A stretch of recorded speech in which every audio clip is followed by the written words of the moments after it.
Prazer estar com vocês aqui nesta noite. E eu quero pegar emprestado aqui uma analogia feita por um certo pastor, mas eu vou me apropriar dela aqui hoje. Hoje eu estou me sentindo aqui como uma pessoa que se inscreveu para um campeonato de embaixadinhas. Então ele estava todo empolgado, treinou a semana toda, 3, 4 horas por dia, ansioso por chegar o dia de participar. Contudo, ao chegar lá, ele era um dos últimos a entrar na quadra. E na frente dele entrou primeiramente Ronaldinho Gaúcho. Terminada a participação do Ronaldinho Gaúcho, veio o Neymar. E por fim, um convidado especial, Messi. E aí entrei eu, né, para poder participar também, mas vamos ver o que Deus tem a fazer conosco aqui através da minha vida nesta noite. Pastor Léomer, ele escreveu um livro sobre Trindade e me deu a responsabilidade de escorrer sobre esse tema. Então, imagine a situação em que eu me encontro. Mas Deus nos dá graça. Uma questão que eu tenho que dizer aqui também é que, como eu sou um dos últimos a palestrar na Semana do Pentecostalismo, obviamente e necessariamente eu terei que entrar em alguns aspectos e conceitos aqui já discutidos desde o primeiro dia. Como o assunto ele se entrelaça, dificilmente conseguiríamos evitar entrar um pouco no assunto do outro. Então nós vamos rever alguns conceitos aqui apresentados desde o primeiro dia, enquanto nós estivermos discorrendo e explorando um pouco mais este assunto. Eu fiquei com esse tema, um tema um tanto quanto profundo. Nós já ouvimos aqui sobre os outros temas a grande dificuldade, a nossa limitação para tratar de temas tão importantes, e não seria diferente a respeito da doutrina da Trindade. A primeira coisa que nós precisamos fazer aqui é definir Trindade segundo a teologia cristã. Então, a Trindade, primeiramente, ela não se encontra na Bíblia. A palavra Trindade não se encontra na Bíblia Sagrada. Então, nós não vamos encontrar no Novo Testamento, tampouco no Antigo Testamento, nenhum termo que possa ser traduzido por Trindade. Então, a palavra em si, ela não se encontra na Bíblia Sagrada. Assim como tantos outros termos técnicos da teologia. Essas palavras vieram a existir, elas foram cunhadas ou criadas com a finalidade de resumir um conceito muito amplo para podermos, então, começar a refletir sobre ele. Então, a Trindade, não existe essa palavra, mas, por exemplo, não existia o termo lei da gravidade, mas a lei da gravidade já era perceptível. Alguém foi lá, então, estabeleceu um nome para dirigir-se ao fenômeno da gravidade. Isaac Newton, então, chamou de lei da gravidade. Então, a Trindade, ela é evidente na Bíblia Sagrada, como veremos aqui nesta noite, tanto no Antigo Testamento, quanto no Novo Testamento, mas a palavra em si não existe aqui, nem no hebraico e nem no grego, mas a posteriori, ela foi criada para referir-se a esta realidade da pessoa de Deus. Então, Trindade, ela tem o significado de triunidade ou três em unidade. Nós temos aprendido aqui, desde o primeiro dia, a respeito da natureza de Deus, e também tocarei um pouco mais nesse assunto mais adiante, mas já preciso aqui estabelecer a vocês que nós estamos falando de um único Deus. Contudo, esse único Deus, ele subsiste em três pessoas distintas, de mesma essência e de mesma natureza. Então, repito, Deus é único Deus, contudo ele subsiste ou existe em três pessoas distintas, de mesma essência e de mesma natureza. Por isso, o significado do termo trindade é triunidade ou três em unidade. Nós encontramos no Antigo Testamento uma revelação parcial a respeito da trindade. E no Novo Testamento nós encontramos uma revelação mais completa a respeito da trindade. O que era de se esperar, já que Cristo, feito homem, vai nos dar uma visão mais ampla e mais clara a respeito desta natureza de Deus, de três pessoas, sendo o único Deus, e todas essas pessoas possuindo a mesma essência e mesma natureza.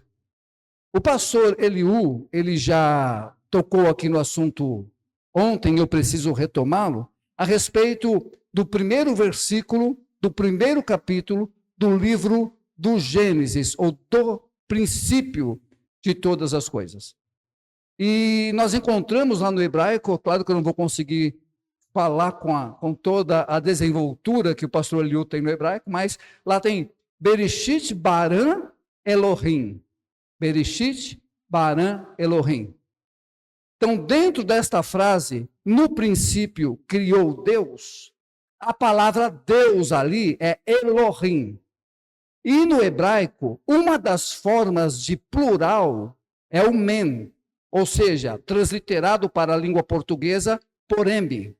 Então, a última letra da palavra Elohim é a letra men, que é transliterado para M, e esta letra é uma das formas de plural na língua hebraica. E obviamente que sabemos que na visão judaica dos estudiosos desta linha judaica, eles não vão aplicar e tampouco compreender que o termo Elohim significa um pluralismo em Deus. Mas como já foi dito anteriormente, eu quero então pegar essa ideia e ampliá-la aqui nesta noite. Embora não seja um pluralismo na visão deles, eles vão dizer que é um substantivo majestático, um plural majestático. E a apresentação que nós tivemos aqui vai utilizar substantivos que são substantivos comuns. Nós tivemos aqui exemplo do céu e da água, para falar da imensidão do céu. Então, dentro do plural majestático, utiliza céus. E para falar da imensidão dos mares e das águas, o termo majestático plural utiliza-se águas. Mas há uma questão aqui muito importante para nós avaliarmos, que é, no conceito do livro do Gênesis, capítulo 1, versículo 1, nós não estamos tratando de substantivos comuns, mas nós estamos tratando aqui de um substantivo próprio. Então, aí eu quero ampliar com vocês esta reflexão a partir dos dados que já recebemos anteriormente. Elohim não é um substantivo comum, como céu ou água, mas Elohim é um substantivo próprio, que trata a respeito de uma pessoa. E segundo N. Gruden, o plural majestático, segundo a visão judaica do texto do Gênesis, capítulo 1, versículo 1, é aplicado como um rei falando em nome de todos os seus súditos. Porque agora não está esse plural majestático na visão judaica.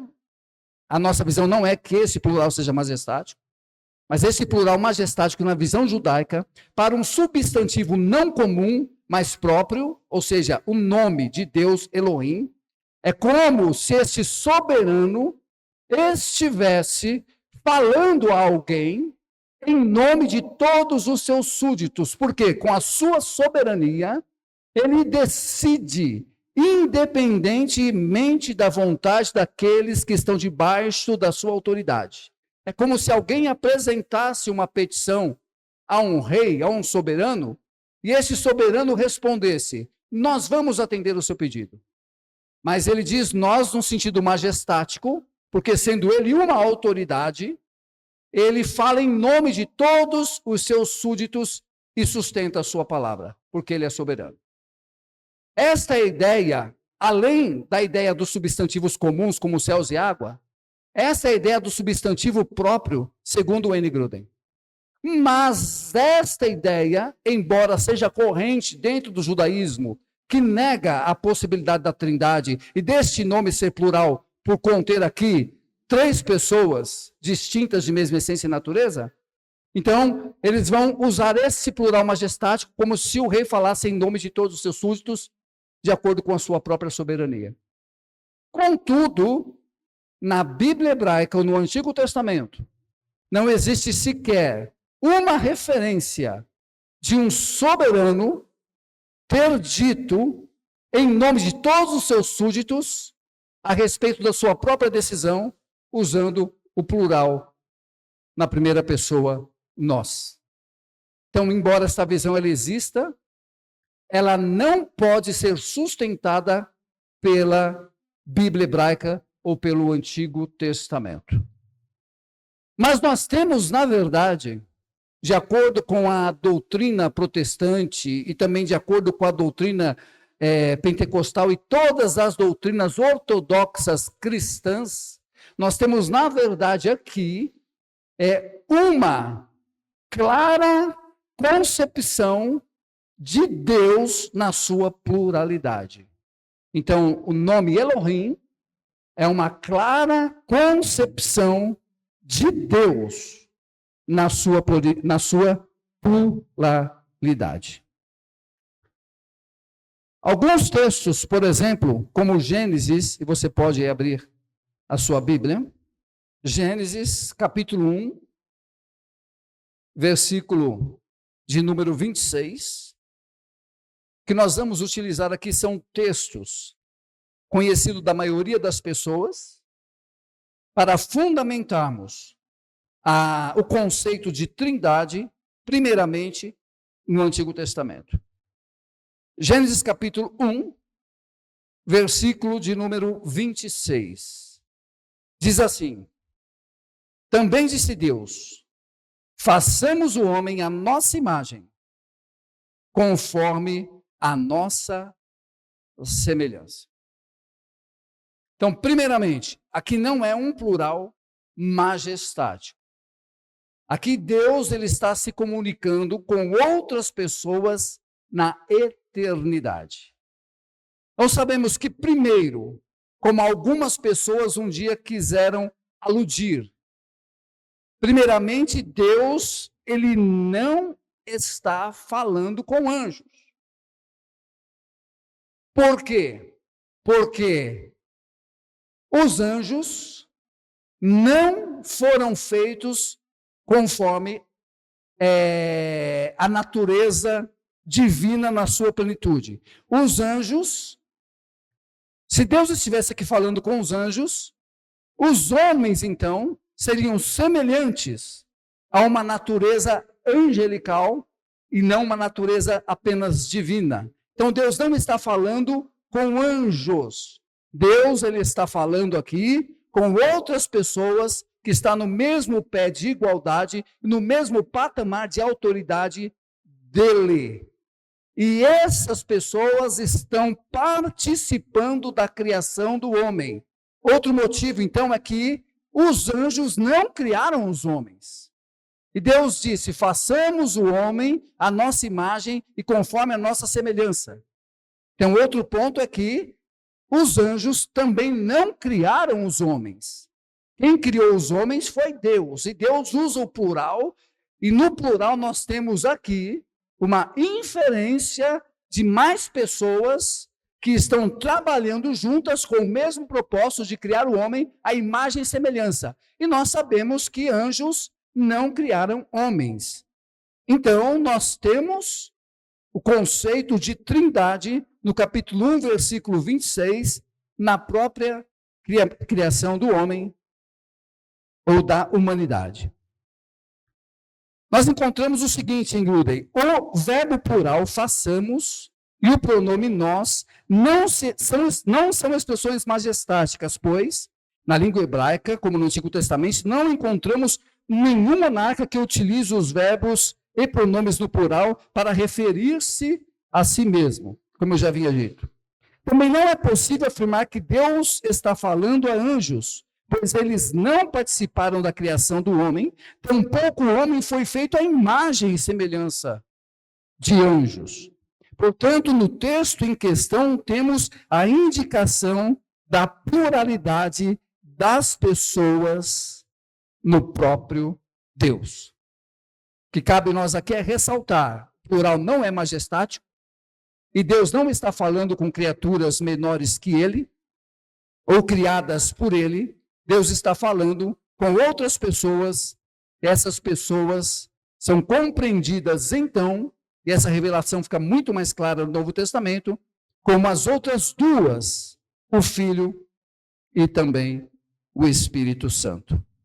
O outro texto que nós temos aqui como análise está no livro do Salmo, capítulo, ou Salmo 45, versículo 7. Salmo 45, versículo 6 e 7, vai nos dar uma visão também clara a respeito da deidade da segunda pessoa da Trindade no texto do Antigo Testamento. Usei aqui a Nova Versão Internacional, NVI, que diz assim: o teu trono, ó Deus, subsiste para todos sempre. Cetro de justiça é o cetro do teu reino. Amas a justiça e odeias a iniquidade. Por isso, Deus, o teu Deus, escolheu-te dentre os teus companheiros, ungindo-te com óleo de alegria. Então, preste bem atenção agora no texto. Nós começamos aqui com um sujeito. Ó Deus, né?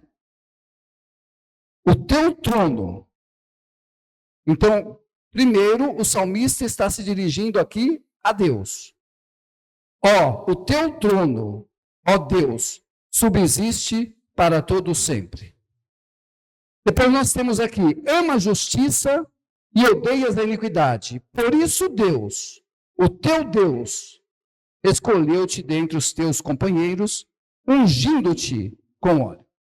Então nós temos aqui primeiro o sujeito Deus, e depois o salmista dizendo que o teu Deus, então ele refere-se a Deus, dizendo: o teu Deus te ungiu com óleo de alegria. Então este Deus que aparece aqui primeiramente no versículo número 6, diz respeito à pessoa de Jesus Cristo. E o segundo termo para Deus aqui, que diz: o teu Deus escolheu-te dentre os teus companheiros. Por isso, Deus, o teu Deus, escolheu-te dentre os teus companheiros. Melhor, nós temos aqui a primeira palavra, o primeiro substantivo próprio, Deus, que diz: o teu trono subsiste para sempre. É um diálogo. E nós temos: ama a justiça e odeia a iniquidade. Por isso, Deus, o teu Deus, escolheu-te dentre os teus companheiros. Perfeito. Então, o primeiro substantivo próprio, Deus, aqui, vai referir-se à pessoa de Cristo. E o segundo substantivo próprio aqui vai referir-se à pessoa de Deus. Então, nós temos aqui um diálogo entre Deus, o Deus que foi ungido por Deus entre os seus companheiros e com óleo de alegria. Então, essa pessoa que foi ungida por Deus é uma representatividade do próprio Cristo, o Messias, que também é chamado pelo salmista Davi aqui no Antigo Testamento como Deus. Ambos em letra minúscula e ambos mostrando que estão em mesmo pé de igualdade, possuindo, portanto, a mesma natureza. Então, este versículo mostra um diálogo onde Deus, ele é mencionado pelo salmista, dizendo então que O próprio Deus ungiu Deus com olhos de alegria. Então o Pai unge Filho, o Filho Jesus, chamado aqui também de Deus, ungiu também com óleo de alegria. Então aqui é uma outra evidência no Antigo Testamento, embora parcial, que nos dá pista a respeito da realidade da Trindade. Então nós temos aqui as duas pessoas no Salmo 46, versículos 6 e 7, mencionadas pelo salmista Davi como pessoas distintas. E ambas as pessoas, no original aqui, são chamadas de Elohim, ou seja, o nome próprio de Deus no plural, mostrando a sua diversificação ou pluralidade. Outro texto que nós podemos averiguar aqui, que faz entendemos melhor o Salmo 45, versículos 6 e 7, está no Novo Testamento. Então você pode abrir a sua Bíblia no livro de Hebreus, no capítulo 1, versículos 6 a 8. Então o escritor aos Hebreus, ao refletir a respeito do Salmo 45, ele faz uma aplicação direta a Cristo.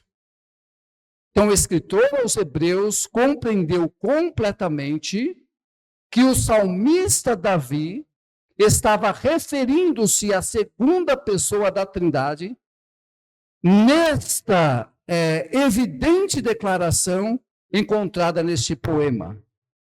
Diz assim, em Hebreus, capítulo 1, versículos 6 a 8. E novamente, ao introduzir o primogênito no mundo, diz: e todos os anjos de Deus o adorem. Ainda, quanto aos anjos, diz: aquele que a seus anjos faz ventos e a seus ministros labareda de fogo. Mas acerca do Filho, o teu trono, ó Deus, é para todo o sempre. Cetro de iniquidade, cetro de equidade e é o cetro do seu reino. Cetro de equidade é o cetro do seu reino. Então perceba que o escritor aos Hebreus, ele aplica o primeiro termo de Deus no Salmo 45 a Cristo, em Hebreus capítulo 1, versículos 6 e 8. Porque ele diz assim: o teu trono, ó Deus, subsiste eternamente. E no Salmo 45, o teu trono, ó Deus, subsiste. Então diz respeito, essa primeira menção de Deus aqui, diz respeito à segunda pessoa da Trindade, que é o Filho, conforme a interpretação do escritor aos Hebreus. Então nós podemos falar com segurança, conforme a revelação progressiva do Antigo para o Novo Testamento e a compreensão dos escritores bíblicos inspirados, de que o salmista Davi está aqui, através de um poema, declarando a ação de duas pessoas distintas, sendo a primeira chamada Elohim, Deus, e o escritor entende que este primeiro nome, Elohim, que aparece no Salmo 45, versículo 6, refere-se a Jesus, e a segunda vez que o nome ele é mencionado, refere-se ao Deus Pai. Então, Deus Pai unge o Deus Filho com óleo de alegria. Ou seja, ambos são chamados de Elohim e ambos possuem a mesma natureza, porém, já no Antigo Testamento percebemos, a princípio, a distinção dessas duas pessoas, do Pai e do Filho. Ainda, no Antigo Testamento, Isaías 48, versículo número 16. Chegai-vos a mim e ouvi isto. Não falei em segredo desde o princípio, desde o tempo em que isso veio acontecendo. Tenho estado lá. Agora, ó Senhor Deus, me enviou a mim e o seu Espírito. Não ó, mas o. Então, repetindo, chegai-vos a mim e ouvi isto. Não falei em segredo desde o princípio, desde o tempo em que isso vem acontecendo. Tenho estado lá. Agora, o Senhor Deus me enviou a mim e o seu Espírito. Então, nós temos aqui, o servo do Senhor, no livro do profeta Isaías, no capítulo 48, falando. E quando ele fala, ele está dizendo que o Senhor Deus, o Deus Pai, enviou a ele o Deus Filho e também o seu Espírito. Então, em Isaías 48, versículo 16, nós temos, então, uma ampliação do pensamento da pessoa da Trindade em relação a Salmo 45, versículos 6 e 7. Salmo 45, versículos 6 e 7, nós vamos ter aqui a menção das duas pessoas distintas e divinas, sendo uma Jesus e o outro Deus Pai. E aqui nós temos o acréscimo, em Isaías 48, o acréscimo da pessoa do Espírito Santo. Tanto o Pai, tanto o Filho, quanto o Espírito Santo são originados do próprio Deus. Não originados como seres criados, mas originados, ou seja, advindos da revelação do próprio Deus, ou seja, de mesma essência e de mesma natureza. Olhando para esses textos, nós concluímos algumas coisas muito importantes. Primeiramente, que Deus, ele tem o seu atributo de eternidade, embora o ser humano, uma vez criado, ele é considerado também eterno, porque sabemos, segundo a revelação bíblica, de que o homem, um dia ele morrerá, contudo, um dia também todos os homens ressuscitarão, eles passarão para o juízo, uns para a salvação e alegria eterna, e outros para a vergonha e para a condenação eterna. Então, o ser humano, uma vez tendo sido criado, ele foi criado e Deus colocou nele a eternidade, e ele passou a ser um ser eterno a partir da sua criação, embora esse corpo ele vai morrer e se corromper, mas um dia todos ressuscitarão, uns para a salvação e outros para a condenação eterna. Mas quando nós falamos do atributo de Deus de eternidade, não é a eternidade comunicada ao homem, é a eternidade no sentido de que Deus, ele não foi criado, mas ele sempre existiu. E esse é um grande mistério. Deus, ele não foi criado, mas ele sempre existiu. E na Trindade, tanto o Filho e também o Espírito Santo não são seres que foram criados, mas eles também sempre existiram. Porque tanto Deus Pai, quanto Deus Filho, quanto o Deus Espírito Santo é um único Deus, de mesma essência e natureza, portanto, eles não foram criados. Esse é o primeiro ponto. Então, eles são eternos, no sentido de que nunca vieram a existir, mas sempre existiram.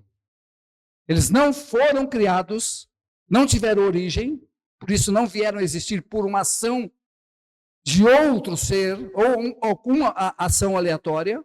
Eles sempre existiram, nesse sentido, é eterno, Deus é eterno, e é sempre eterno, permanece para todo sempre. É a ideia do eu serei o que serei, que nós já ouvimos aqui na noite de ontem. Segundo ponto é que esse Deus eterno, ele é um Deus independente da sua criação.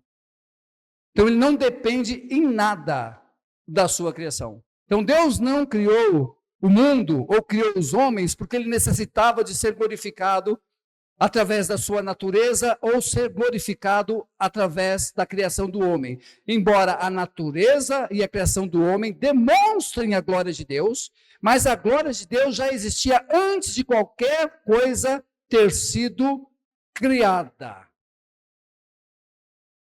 Então nós já ouvimos aqui a respeito do verbo baran, criar do nada. Então lá no Gênesis capítulo 1, versículo 1, o verbo para criar é baran, que é criar do nada.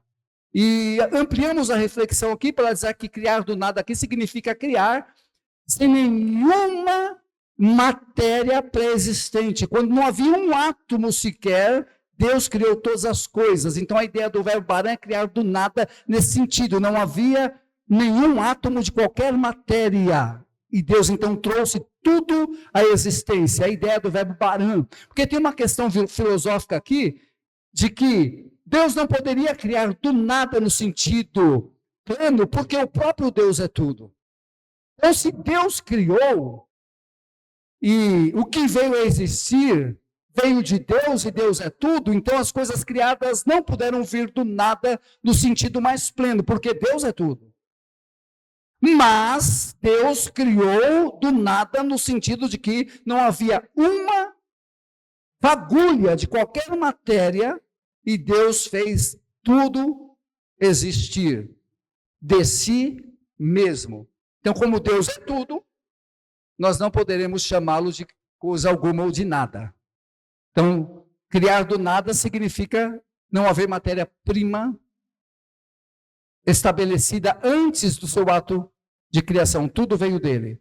Mas como ele é tudo, então, criar do nada não diz respeito da origem da criação em Deus, mas da origem da criação em matéria, porque Deus, que originou a criação, é tudo. Então nós não poderíamos chamá-los ou chamá-lo de nada. Compreenderam isso? Então a ideia é essa. Então baran, do nada, esse nada não se refere a Deus, porque Deus é tudo. Então, nada se refere a não haver matéria-prima pré-existente ou um átomo sequer. E tudo veio nele a existir. Então, nós vamos prosseguir e vamos ver que, a respeito do filho, também o filho não pode ser um ser criado como algumas doutrinas no passado defenderam e que ainda hoje defendem, e nós vamos evoluir para esse pensamento. Nós temos uma revelação mais completa a respeito da Trindade no Novo Testamento. Com a revelação de Cristo, em cumprimento das profecias veterotestamentárias, a doutrina da Trindade ficou ainda mais evidente no Novo Testamento. Segundo o mesmo padrão adotado para a reflexão sobre esse assunto no Antigo Testamento, abaixo destaco 3 referências bíblicas, agora no Novo Testamento. A primeira referência que eu quero compartilhar com vocês é muito conhecida de nós, que é o capítulo 3, versículos 16 e 17 do Evangelho de Mateus, onde nós vamos ver agora, de maneira mais clara, as 3 pessoas da Trindade aparecendo nesses 2 versículos bíblicos, trabalhando em sintonia e simultaneamente com ações distintas. O texto diz assim: batizado Jesus, saiu logo da água, e eis que se lhe abriram os céus, e viu o Espírito de Deus descendo como pomba, vindo sobre ele.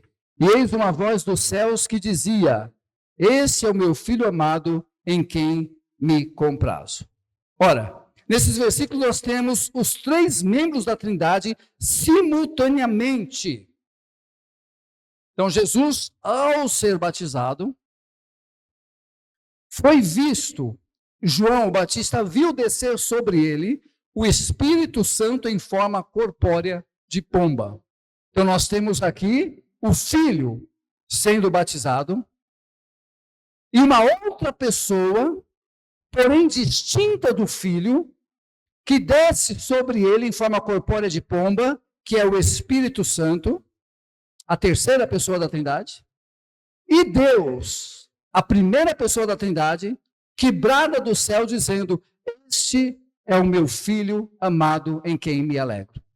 Então, nós temos de maneira distinta e clara as três pessoas da Trindade no Evangelho de Mateus, capítulo 3, versículo de número 16 e também 17. O outro texto do Novo Testamento está em Mateus, capítulo 28, versículo de número 19. Então, ide, portanto, e fazer discípulos de todas as nações, batizando-os em nome do Pai, e do Filho, e do Espírito Santo. Então, aqui nesta ordem dada por Jesus a respeito do batismo, nós temos a menção das três pessoas em um mesmo versículo. Em nome do Pai, e do Filho, e do Espírito Santo. Aparecem aqui de maneira distintas. E esse texto nos leva a refletir que as três pessoas estão em equidade, ou seja, igualdade de autoridade. Não há hierarquia na Trindade, nenhum deles é maior do que o outro. Então, eles estão em igualdade e também possuem a mesma autoridade, tanto o Pai, quanto o Filho, quanto o Espírito Santo. Para nós fazermos um teste, como seria ridículo dizer que qualquer um desses nomes aqui mencionados em Mateus capítulo 3, versículos 16 e 17, como seria ridículo dizer que qualquer um deles não está no mesmo pé de igualdade que o Pai. Imagine nós dizermos assim, a título de reflexão, em nome do Pai, do Filho e do anjo Gabriel. Perceberam como soa de maneira inaceitável?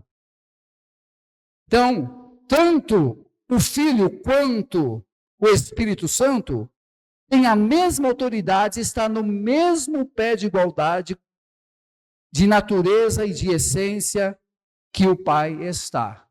E eles aparecem aqui de maneira também distinta.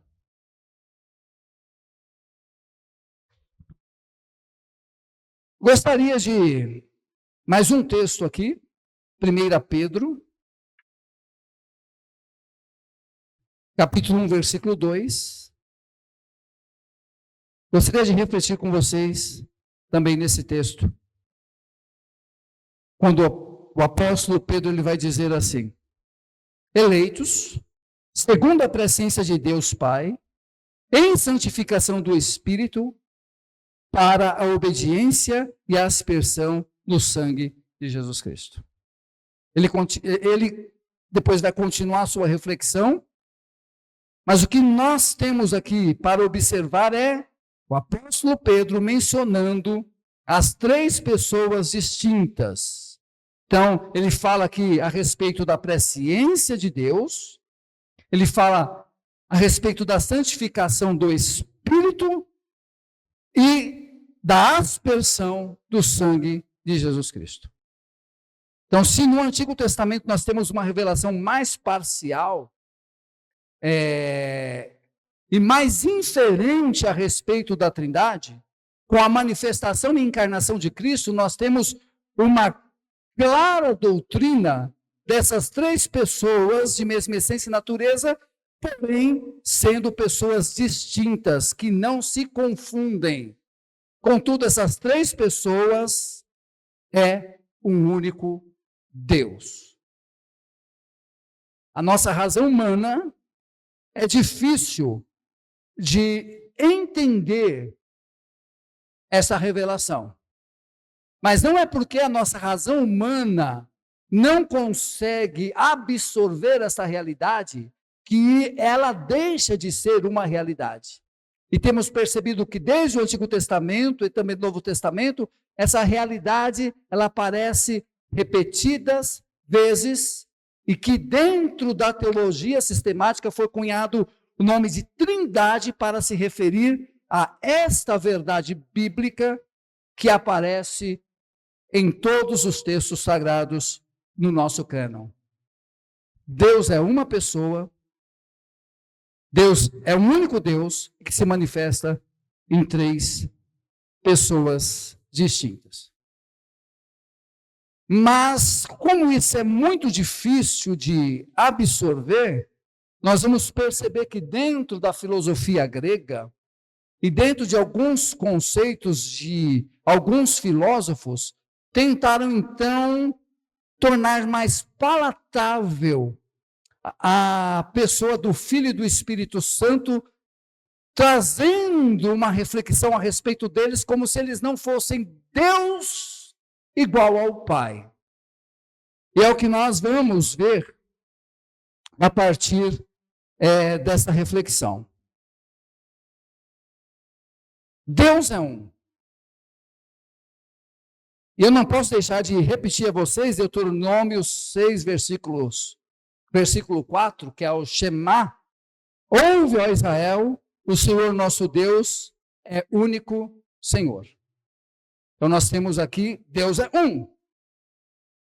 Mas com base no que nós vimos e ouvimos até agora, esse único Deus se manifesta em 3 pessoas distintas. Então, os filósofos que encontraram dificuldade para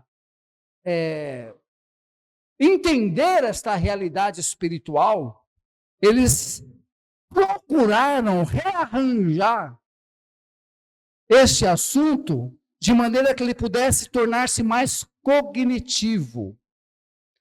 Não falar dele a respeito dos textos hebraicos, advindos de profetas, e nem falar dele apenas através de uma visão judaico-cristã, mas de uma visão filosófica grega. E dentro da visão filosófica grega, as tentativas de demonstrar que o Pai é superior ao Filho e também ao Espírito Santo, foram tentativas que trouxeram grandes dificuldades para a igreja cristã. Algumas tentativas feitas, por exemplo, está baseado no Evangelho de João, no capítulo de número 1 e versículo de número 1. Então, abra sua Bíblia no Evangelho de João, capítulo 1, versículo número 1. Vamos observar o texto e observar como algumas correntes doutrinárias procuraram desconstruir esse texto para tornar o filho inferior ao pai. Para não dizer que Deus existe em 3 pessoas distintas. Então, contudo, o filho ele procede do pai, dentro dessa visão, mas esse filho não é eterno com o pai, no sentido do atributo não comunicável, não é eterno com o pai. Porém, ele foi criado pelo Pai e é inferior a ele. Ele não pode ser chamado como Deus, mas ele pode ser considerado até semelhante a Deus. Ele não pode ser glorificado como Pai, mas ele pode receber até uma honra distinta por ter sido o primeiro ser criado por ele, por Deus. Então, essa é uma tentativa desde a época da filosofia grega, tratando com os textos do Evangelho, e que reverberou para a modernidade, século XIX, e antes dele, como nós vamos ver, século XIX, então, só pegou essa ideia que já foi discutida no século IV, por exemplo, para dar uma interpretação estranha a João, capítulo 1, versículo 1. E o que diz o Evangelho de João, capítulo 1, versículo 1? Diz o seguinte: no princípio era o verbo, e o verbo estava com Deus, e o verbo era Deus. Esse é o texto bíblico. No princípio era o verbo, e o verbo estava com Deus, e o verbo era Deus. Então nós temos uma doutrina moderna que foi construída desde o 4º século da era cristã, mas que ainda está aqui hoje, essa doutrina, que vai desconstruir a possibilidade de Jesus ser Deus, ou a segunda pessoa da Trindade. Ao desconstruir a possibilidade de Jesus ser Deus, nós desconstruímos a doutrina da Trindade por completo. Mas, para que eles pudessem trabalhar com esse texto de uma maneira mais compreensível, cognitiva, eles defendem essa doutrina muito estranha. Porque lá na língua grega, João capítulo 1, versículo de número 1, vai dizer assim: em arque, em rologos, kai rologos, em proston, theon, kai, theos, em rologos. O que eu quero que vocês entendam aqui? Quando o texto diz assim, no princípio era o verbo, e o verbo estava com Deus, e o verbo era Deus. Então, a última parte desse versículo é que é a parte que traz toda a controvérsia, e o verbo era Deus. Se o texto terminasse no princípio era o verbo, e o verbo estava com Deus, não haveria tantas controvérsias. Mas, no princípio era o verbo, e o verbo estava com Deus, e o verbo era Deus. Então, o verbo estava com Deus, e o verbo que estava com Deus era Deus. Então, nós temos aqui uma clara evidência do combate ao gnosticismo, em João capítulo 1, versículo 1, provando que o verbo aqui, o logos, é Deus. A versão da tradução Novo Mundo das Testemunhas de Jeová, que traz um conceito gnóstico e também ariano, para negar a divindade de Cristo, vai traduzir da seguinte maneira esse texto do seu original. No princípio era o verbo, e o verbo estava com Deus, e o verbo era um Deus. Então, eles colocam antes do substantivo próprio, da última parte do versículo, eles colocam aqui uma ideia de que Jesus ele é um Deus. Eles usam aqui um artigo indefinido, um Deus, e não o Deus. E eles dizem o seguinte, que no original, no grego, quando o nome Deus aparece não seguido de um artigo definido ro, então veja lá, esse último texto aqui vai dizer assim, ó, kai theos em rologos, kai theos em rologos.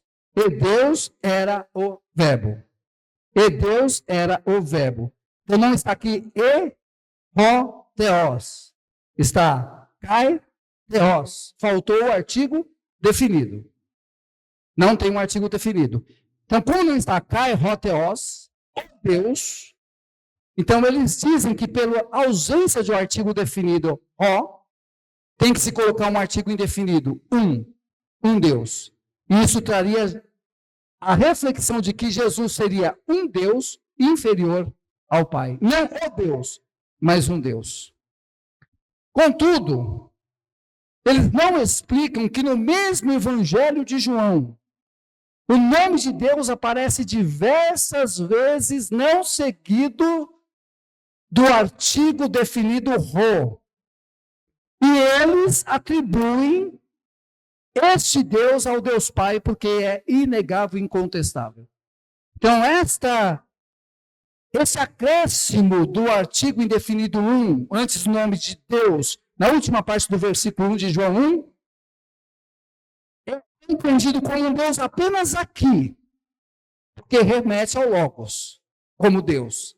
Mas nos outros textos em que, no mesmo Evangelho de João, aparece o nome de Deus sem um artigo definido, eles atribuem a interpretação ao próprio Deus Pai. Então, há um contrassenso a respeito do significado do original. O que acontece aqui, e é necessário dizer isso a vocês, é que a ausência do artigo definido ro, antes do nome Deus, aqui no verbo era Deus, a ausência desse artigo definido ro é simplesmente por quê?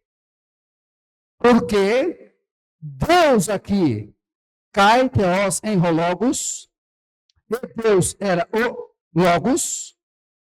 Deus aqui nessa última parte do versículo é o predicado da frase. Então, por ser predicado da frase, dispensa o artigo definido, porque o artigo definido foi usado no sujeito da frase, no começo do texto, em arque, em Logos. No princípio, criou. No princípio, era o verbo. Em arque, em Logos. No princípio, era o verbo. Esse é o sujeito da frase. Então, quando aparece o predicado da frase, não precisa mais do artigo definido, portanto, não pode ser interpretado ou acrescentado um artigo indefinido aqui, para dizer que Jesus é um ser inferior ao Pai. Não pode, de maneira nenhuma. Isso é uma interpretação esdrúxula do texto, para provar que Jesus, na mente deles, não é Deus com o Pai, igual ao Pai e da mesma essência do Pai. Mas o texto é muito claro, no princípio era o verbo, e o verbo era Deus, e o verbo estava com Deus. Então o verbo é Deus, que estava com Deus. Ou seja, esse verbo, Logos, é a segunda pessoa da Trindade. E as testemunhas de Jeová acrescentam o artigo definido um Deus, de maneira muitíssimo equivocada. Então, tanto no grego, quanto na estrutura da tradução para o português, nós vamos perceber aqui que esse kai, theos, e Deus, ele é o predicado e não o sujeito da frase, por isso dispensa o artigo definido. Somente por isso e por nada mais. Eu sei que é um pouco complexo de entender, mas é necessário dizer para mostrar que essa tradução está equivocada e que ela vem de uma tradição oriunda da ramificação cristã que se afastou da doutrina da Trindade. Temos provas, além de João 1:1, nós temos outras provas a respeito da deidade de Cristo. João 1:1 mostra a deidade de Cristo, o verbo era Deus. Nós temos outro texto que também no Novo Testamento mostra a deidade de Cristo, que é o fato de quando Jesus, após a sua ressurreição, ele apresentou-se aos seus discípulos, e quando ele se apresentou pela primeira vez, Tomé não estava presente, e quando Tomé chegou, disseram: Jesus, ele apareceu e esteve aqui conosco. Ele disse: eu não acredito, eu só acredito se eu tocar nas suas mãos e no seu lado. Passado um tempo, estavam todos cerrados ali novamente, fechados naquele ambiente. Jesus se pôs entre eles, saudou-os, a minha paz seja convosco, e foi diretamente a Tomé. E disse a Tomé: toque aqui nas minhas mãos e no meu lado. Veja, sou eu mesmo. Não seja incrédulo, mas sim crente.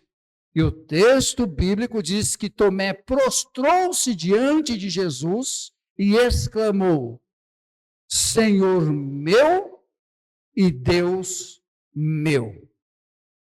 Essa adoração de Tomé é padrão para a igreja cristã, pois Jesus Cristo não repreendeu a Tomé por tê-lo adorado como Deus, mas Tomé exemplificou a postura de todos os cristãos perante Cristo, o Deus soberano, igual ao Pai, porque possui mesma essência e mesma natureza.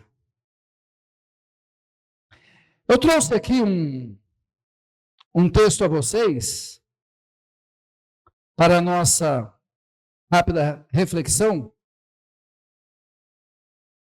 que é a respeito de Filipenses capítulo 2, versículos 5 e 7, porque eu acabei de dizer a vocês o seguinte, que Jesus Cristo, ele é igual ao Pai, na sua soberania, na sua essência, portanto, é Deus, e também possui o mesmo atributo do Pai, portanto, pode e deve ser também pelo ser humano adorado. Esse é um ponto. Ponto passivo dentro do cristianismo ortodoxo. E as pessoas que querem descaracterizar ou diminuir isto, passam a ter interpretações um tanto quanto equivocadas a respeito, por exemplo, de Filipenses capítulo 2 e versículo número 5 e 7. Em Filipenses capítulo 2, versículos 5 e 7, nós vamos ter chamado a doutrina da kenose, porque do grego vem do keno, que fala a respeito do esvaziamento. Essa doutrina ela existe, mas nós temos que entendê-la corretamente para não dar margem a uma interpretação errada a respeito da divindade de Cristo. O que é a doutrina da kenose? Kenose significa esvaziar-se. E lá em Filipenses capítulo 2, versículos 5 e 7, vai dizer assim que Jesus, mesmo existindo em forma de Deus, não teve por usurpação o ser igual a Deus, mas esvaziou-se a si mesmo e tomou a forma de servo, E como na figura da humanidade, e como servo ele suportou a morte e cruz. Então nós vamos perceber que Jesus, na figura humana, ele esvaziou-se. Então, kenose. Esvaziar aqui não significa que Deus abriu, ou que Jesus abriu mão dos seus atributos. Isso é importante.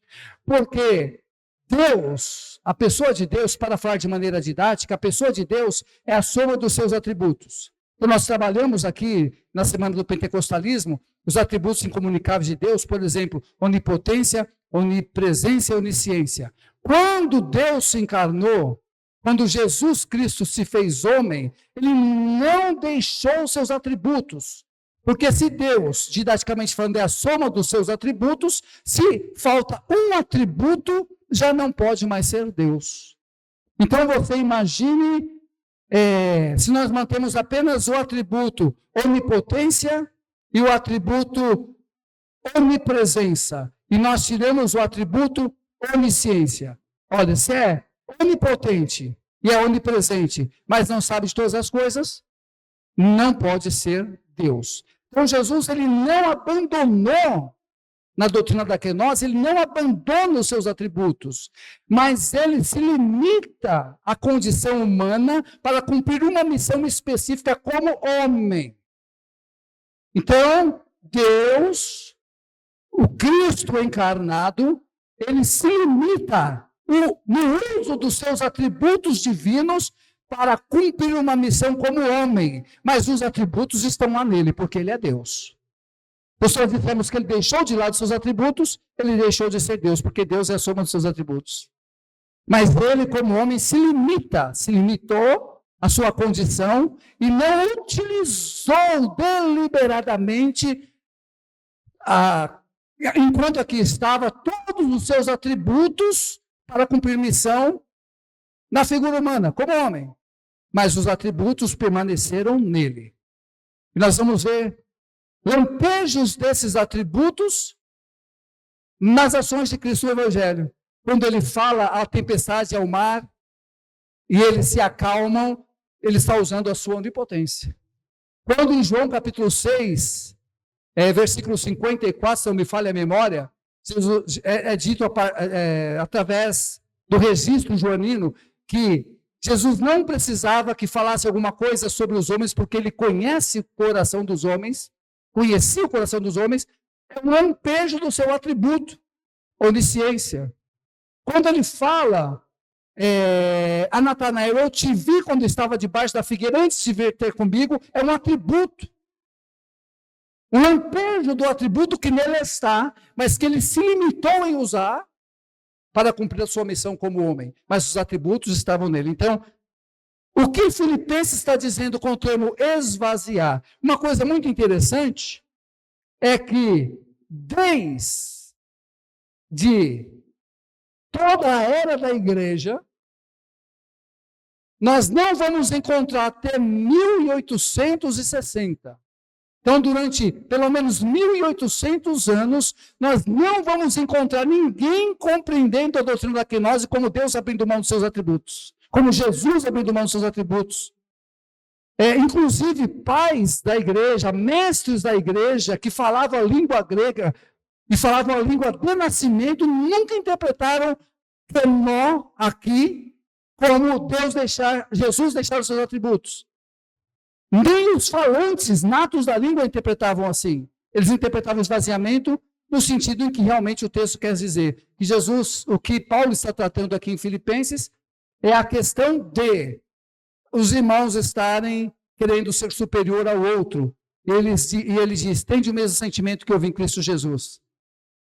Que mesmo sendo Deus, não teve por usurpação ser igual a Deus, humilhe-se. A que nós aqui diz respeito à humilhação de Cristo. Deus se fazer homem e submeter-se à condição humana e não usar dos seus direitos e privilégios divinos o tempo todo, mas fazer uma missão na sua natureza humana. Então humilhe-se como Jesus se humilhou.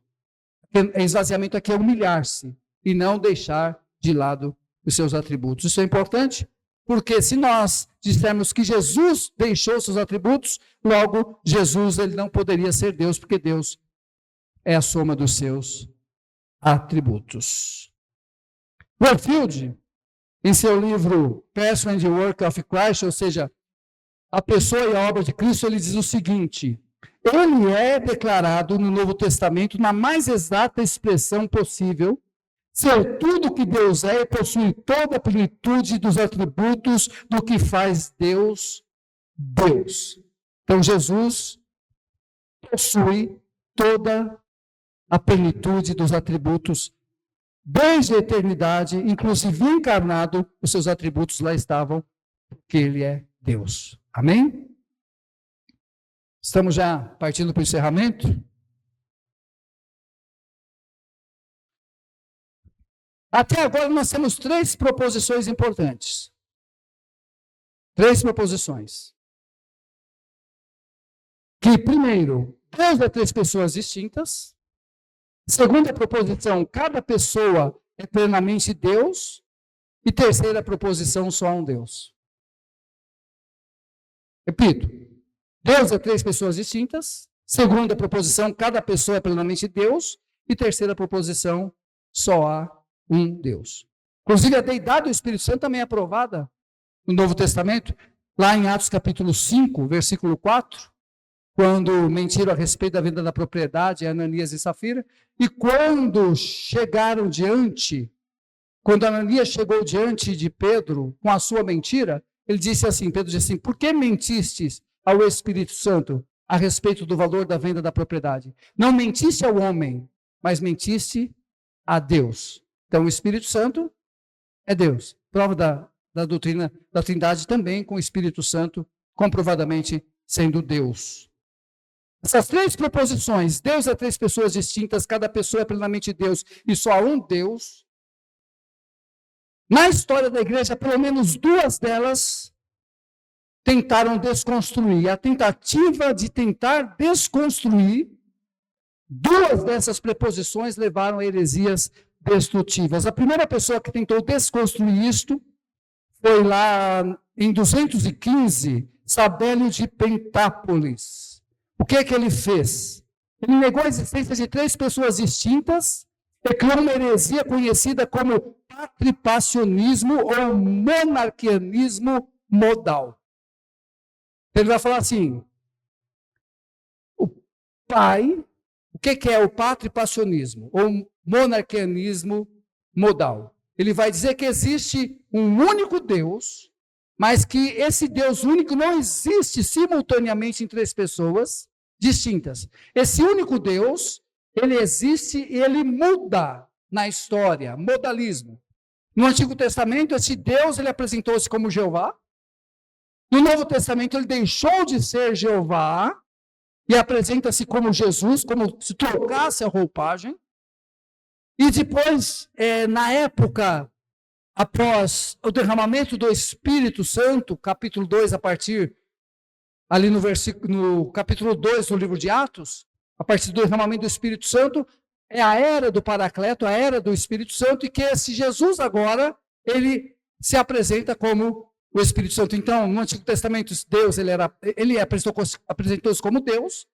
Depois, no Novo Testamento, ele deixou de apresentar-se como Deus e essa mesma pessoa veio apresentar-se como Jesus. E depois, essa mesma pessoa deixou de se apresentar como Jesus e veio e apresentou-se como Espírito Santo. Ele mudou simplesmente mudou, digamos assim, a forma de se representar, mas sendo uma única pessoa. Isso levou à heresia, que é o modalismo, ok?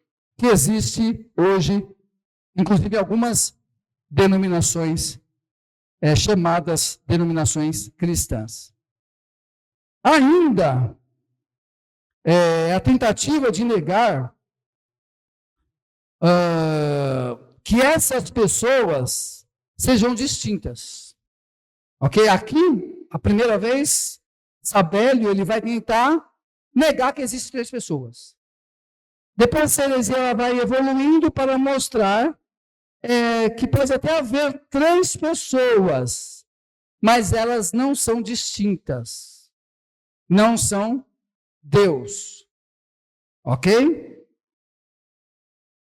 Então, nós vamos perceber aqui Paulo, de Samósata, em 200 a 275, ele era bispo de Antioquia, ele ensinou o adocionismo, ou seja, Deus ele até pode, Jesus até pode, e é distinto, mas não no sentido de ser da mesma natureza. Então, nesse caso, ele vai dizer que Jesus ele não é Deus, mas ele recebeu a pessoa, ou a parte divina dele, a partir do momento em que ele foi batizado. Então, ele vai dizer o seguinte, que Deus Pai, que se transformou no decorrer da história, o adocionismo, Bispo Antioquia vai dizer que essa doutrina defende que Jesus seria um homem comum, mas foi revestido pelo verbo divino, sendo deificado. Ou seja, Jesus ele era distinto, mas não era Deus, distinto como homem comum, mas que ele, como homem comum, não era Deus, mas foi deificado quando ele foi batizado, ele foi adotado por Deus, foi edificado, é digno de honra, mas ele não é mesma coisa o próprio Deus.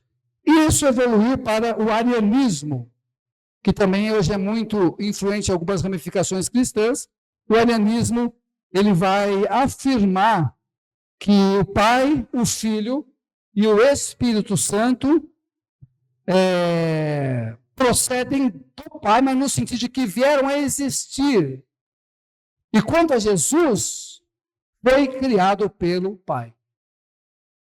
Então, o que o arianismo vai dizer?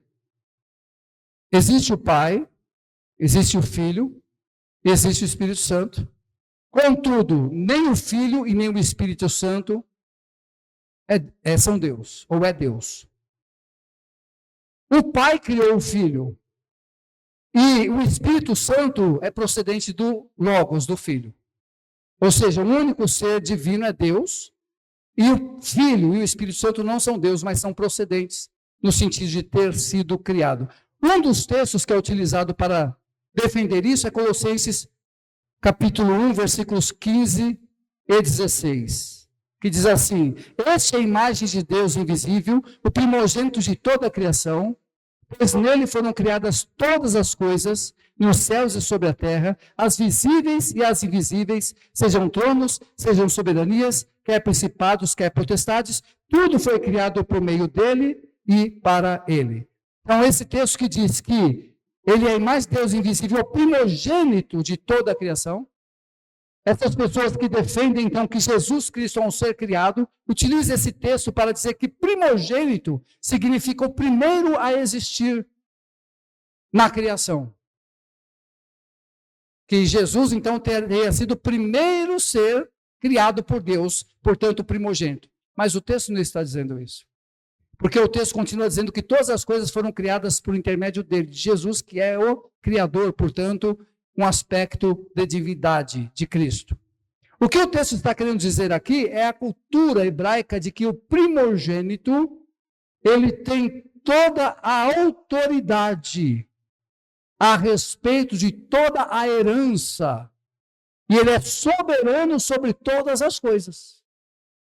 Então, nós sabemos que o primogênito da família, ele tem a prioridade, a primazia e a autoridade sobre todas as coisas. O que o escritor aqui está dizendo, o apóstolo Paulo, é que Jesus, ele tem a primazia sobre todas as coisas, ele é o primogênito, ele tem o direito Primogênito aqui não é o primeiro a ser criado, mas é o primogênito de ter o direito, a primazia sobre todas as coisas, porque ele as criou. Portanto, primogenitura aqui não é o primeiro a ser criado, mas é o direito que tem sobre toda a criação. Portanto, ele é dono dela e ele também a sustenta. Utilizar o termo primogênito para provar que Jesus é um ser criado está fora do contexto próprio. Discussão e análise do apóstolo Paulo aqui. Primogenitura é direito ou primazia sobre todas as coisas porque ele a criou, e não porque ele é um ser criado. Sinceramente, nós percebemos que essas tentativas, tanto do patripassionismo ou modalismo, monarquianismo modal, também a tentativa que nós vemos aqui do arianismo, de tantas outras doutrinas de desconstruir a Trindade, não tem base bíblica nenhuma em uma interpretação saudável. Fato é que a doutrina da Trindade é algo tanto quanto difícil de se compreender, mas ela é real e evidente desde o Antigo Testamento, perpassando o Novo Testamento, e a negação de qualquer uma dessas proposições, das três aqui deixadas, criam heresias destruidoras que negam a divindade de Cristo e do Espírito Santo. Houve então um concílio de Nicéia em 325, onde essa discussão foi colocada à voga, e o cristianismo ortodoxo afirma que existe apenas um único Deus, em três pessoas distintas, de mesma essência e natureza. O Pai não se confunde na sua personalidade com o Filho não se confunde na sua personalidade com o Espírito Santo não se confunde na sua personalidade nem com o Pai e nem com o Filho. São três pessoas distintas, mesma essência e mesma natureza, contudo, há um único Deus. E se nós afirmarmos qualquer coisa diferente disso, nós estamos adorando um outro Deus que não o Deus conforme a Bíblia nos apresenta. E adorar um outro Deus que não o Deus que a Bíblia nos apresenta, nós caímos no erro da idolatria. Porque Deus, ele quer ser adorado conforme se revelou à humanidade através da sua palavra. Amém? Deus abençoe.